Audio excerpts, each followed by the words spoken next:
Pogo Leisure Hub in Porac has firing range. Tunnel police find an underground tunnel and firing range in Pampanga.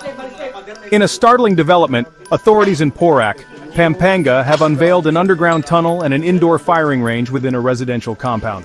This clandestine setup is believed to be linked to illegal Philippine offshore gaming operators, or POGOs.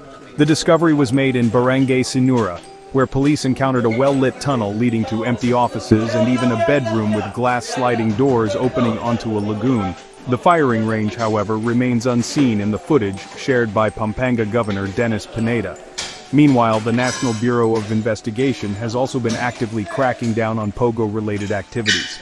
In Makati City, they found an unregistered clinic on the ground floor of a building serving Chinese and Vietnamese patients, further highlighting the extent of these illegal operations.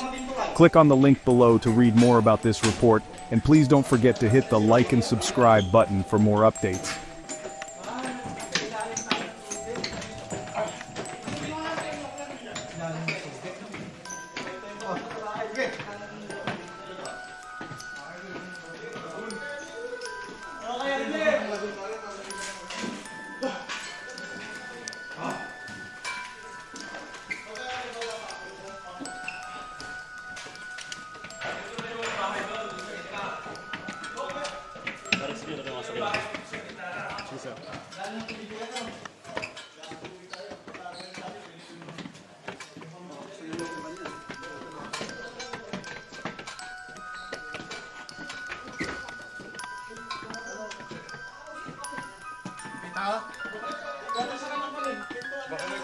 May tao dyan?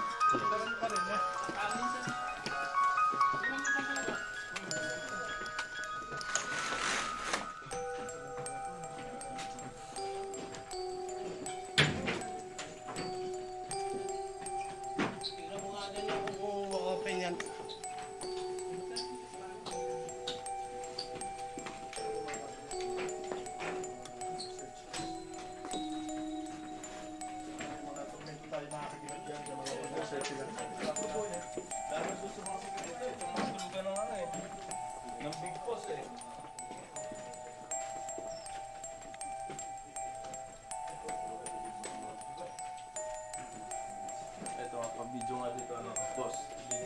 Boss.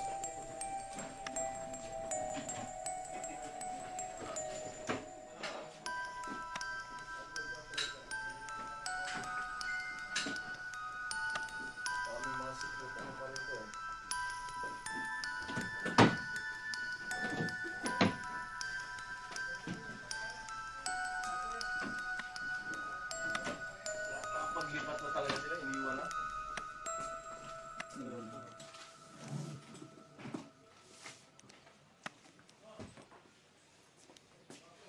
Dito itaas, tingnan mo nga itaas.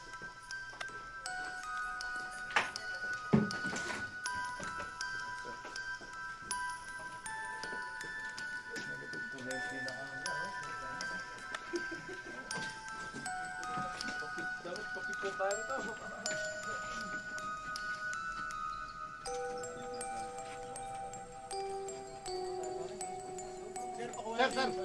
Sir! Hindi. Lahat, mamaya. Sabay-sabay na. Pag-sabay.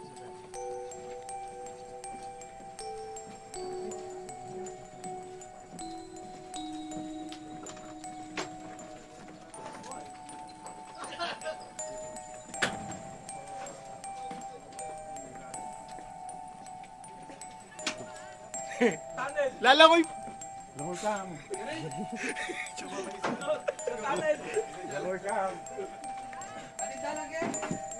Video mo yung ano?